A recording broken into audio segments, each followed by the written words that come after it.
We ready to go? I'm Richie Wilson of Fire Steakhouse on Dawson Street.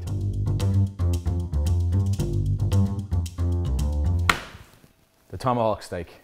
It's the perfect steak for sharing, just not with me. I'm not giving any of this up.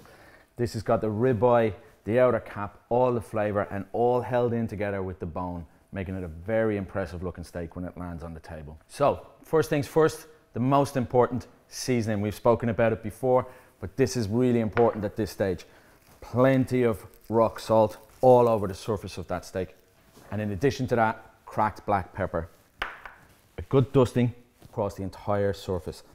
No oil needed here. It's going to create its own oil as soon as it hits the pan. All that fat's starting to render down. Now all you need to do is leave it alone. 10-15 minutes, and I'm going to show you why.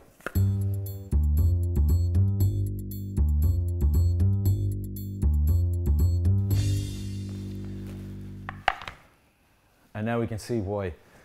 The moisture inside the beef starting to come up to the surface, drawn there by the salt and pepper, and seeping back in with all the flavour that we want to have. And this is it. Lovely. It's a moderate heat. It's not too hot. That's the way we want it to cook, nice and slowly, so we don't get the outside too black before the inside is cooked through. And this paddywhack here, it's what holds the whole steak together. Far too rubbery to eat on its own, but without it, the steak will fall apart. So it's a really important element to see here. Knowing exactly when to turn the steak is a skill itself, but that nice golden crisp crunch around the edge is what we're after. That looks like it's ready to turn.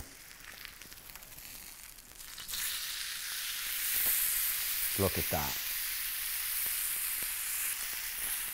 That's gorgeous.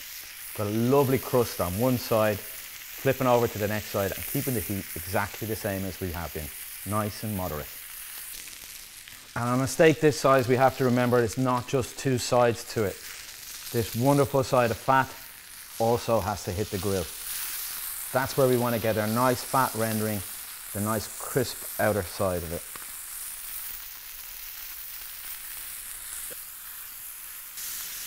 And once we're happy, feels like it's cooked through, depending on the way you'd like it cooked, we need to let it rest. So set it to one side, not too cold a space, so that the steak itself is not cooling down, but we want it to just rest there for a good 10-15 minutes now.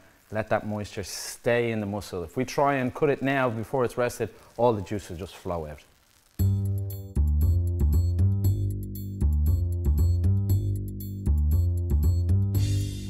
And once we've allowed it to rest for 10 or 15 minutes, we're ready to cut it. The first job we need to do is just cut out that paddywhack. Far too tough. Then we've got two natural pieces of meat here that we're going to divide up. Our ribeye in the center and the outer cap that we're going to just cut off. But the first job is take the whole thing off the bone. Outer cap off. We'll slice that separately. So this makes lots and lots of flavour, but it is the outside cap, so it's got a bit more of a chew on it. Cooked perfectly. It's nice and pink in the centre, lovely crisp on the outside. So we're going to keep this really simple. A nice slice of the eye, along with a little piece of the outer cap. And we're going to serve it with some lovely creamed spinach. These wonderful, crusty herb roast potatoes. And then we want to change up the flavour a little bit. Curry mayo, and alongside that, nice freshness, just to cut through all of the fat of the beef. A good dollop of fresh tomato salsa. And that's it.